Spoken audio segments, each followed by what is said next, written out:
आज हम लोग लीनियर प्रोग्रामिंग प्रॉब्लम में डुअलिटी के बारे में पढ़ेंगे कि ये डुअलिटी क्या होती है, कैसे हैं हम डुअलिटी यानी कि किसी भी एलपीपी का डुअल बनाते हैं और इसका पर्पस क्या होता है बनाने का। सपोज हमारे पास एक लीनियर प्रोग्रामिंग प्रॉब्लम है and that problem is LPP1, ये हमें दी हुई है।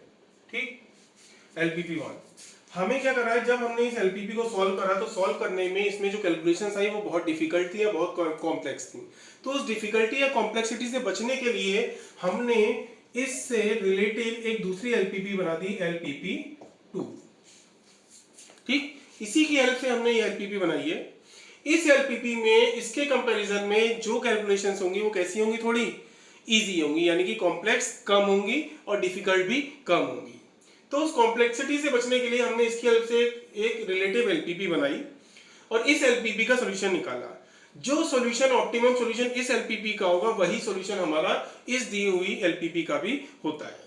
तो डुअलिटी क्या करती है, डुअलिटी हमें हेल्प करती है कॉम्प्लेक्सिटी या डिफिकल्ट कैलकुलेशन से बचने के लिए। हम एक LPP के करस्पॉन्डिंग या रिलेटिव दूसरी LPP बनाकर हम उसको सॉल्व कर लेते हैं। अब जो हमारी ओरिजिनल LPP होती है, जो ओरिजिनल क्वेश्चन होता है वो हमारा कहलाता है प्राइमल, और जो हमारी रिलेटिव LPP होती है वो हमारा कहलाता है डुअल।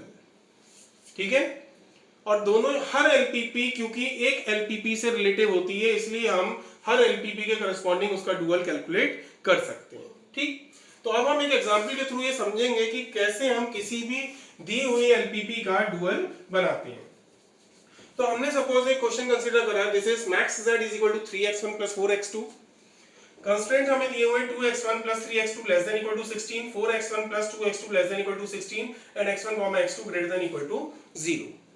किसी भी LPP का डुअल बनाने के लिए सबसे पहले हमें क्या करना पड़ता है, उसको स्टैंडर्ड फॉर्म में कन्वर्ट करना पड़ता है।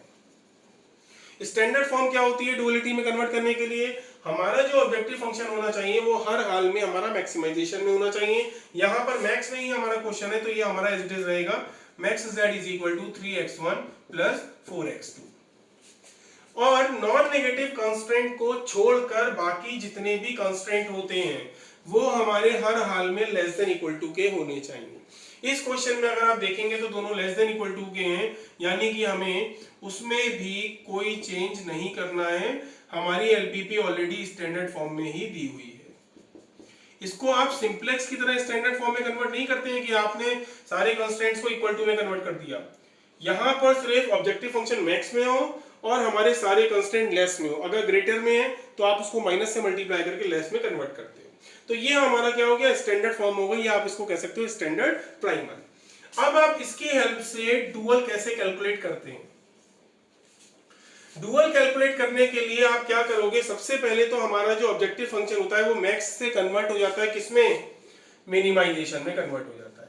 ठीक, और z की जगह हमने लिख दिया z डैश क्योंकि अब वो दूसरी प्रॉब्लम है। ठीक, इक्वल टू,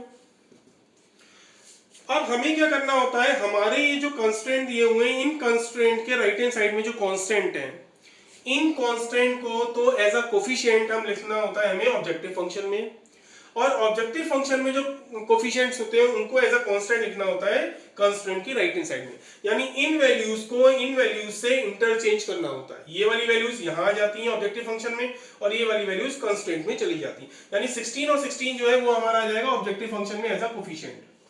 ठीक, और जो 3 और 4 ऑब्जेक्टिव फंक्शन में कोफिशिएंट है वो एज अ कांस्टेंट आ जाएंगे कहां, कंस्ट्रेंट।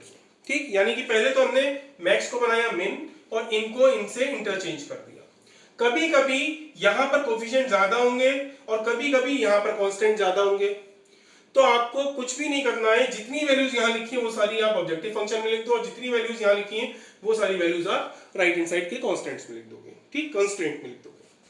अब यहां पर आप क्या करते हो, ये लेफ्ट हैंड साइड में जो कंस्ट्रेंट के हमारे पास जो कोफिशिएंट्स की मैट्रिक्स है 2 3 4 2, ये जो वैल्यूज हैं, यानी कि आप इसको ऐसे देखो कि अगर हम मैट्रिक्स बनाते हैं 2 3 4 एंड 2, हमें इस मैट्रिक्स का जो कोफिशिएंट्स की मैट्रिक्स है इसका ट्रांसपोज करना है, यानी कि रो को कॉलम से या आप कह सकते हो कॉलम को रो से इंटरचेंज करना है। तो फर्स्ट रो के कोफिशिएंट्स को फर्स्ट कॉलम में लिख दो, यानी कि 2 एंड 3, और सेकंड रो के कोफिशिएंट्स को सेकंड कॉलम में लिख दो, यानी कि 4 एंड 2। ठीक है, मैक्स को बदला मिन में, यहाँ वाले कॉन्स्टेंट्स ऊपर ऑब्जेक्टिव फंक्शन में आ गए एज अ कोफिशिएंट्स, और यहाँ वाले coefficient as a constant constraints की राइट हैंड साइड में आ गए। कंस्ट्रेंट की लेफ्ट हैंड साइड में जो भी हमारे वेरिएबल्स की मैट्रिक्स बन रही थी कोफिशिएंट्स की, उसका क्या कर दिया, ट्रांसपोज करा और वो हमने लेफ्ट हैंड साइड में लिख दिया। पहले हमारे कंस्ट्रेंट थे सारे लेस देन इक्वल टू के, और अब हमारे जितने भी कंस्ट्रेंट होंगे वो सब किसके होंगे, ग्रेटर देन इक्वल टू के होंगे। अब हमें बस एक चीज और करनी है, वो क्या, जैसे यहां पर हमारे पास दो वेरिएबल्स थे x1 x2, उनकी जगह पर आप जब आप डुअल बनाते हो तो वहां पर आप दूसरे वेरिएबल्स दे सकते हो। तो हम कंसीडर कर लेते हैं y1 और y2। तो हम क्या करेंगे, जैसे यहां पर आपके कोफिशिएंट्स के साथ वेरिएबल्स हैं, यहां पे कोफिशिएंट्स के साथ वेरिएबल्स है, वहीं से वहां पर हम कोफिशिएंट्स के साथ नए वेरिएबल्स ले लेंगे, that is y1 and y2। तो ये हो जाएगा 16y1 plus 16y2, 2y1 plus 4y2, 3y1 plus 2y2, और जो लास्ट हमारा कंस्ट्रेंट होता है वो एज इट इज रहेगा y1, y2 greater than equal to 0। तो ये क्या हुआ हमारा, ये हमारा दी हुई एलपीपी का क्या हुआ, डुअल हो गया। तो अब मैं आपको एक बार रिपीट करता हूं, पहले हमने मैक्स को मिन में बदला, यहां वाले कांस्टेंट्स ऑब्जेक्टिव फंक्शन में एज अ कोफिशिएंट आ गए, ऑब्जेक्टिव फंक्शन के कोफिशिएंट यहां पर एज अ कांस्टेंट आ गए। लेफ्ट हैंड साइड में जो वेरिएबल्स के कोफिशिएंट्स की मैट्रिक्स थी, उस मैट्रिक्स का हमने ट्रांसपोज करा और वो कोफिशिएंट्स यहां पे लिख दिए, और बाद में हमने इनको वेरिएबल्स प्रोवाइड करा दिए। तो ये हमारा किसी भी एलपीपी को या किसी भी एलपीपी का डुअल कैलकुलेट करने का हमारा तरीका होता है। तो this is called duality. Thank you.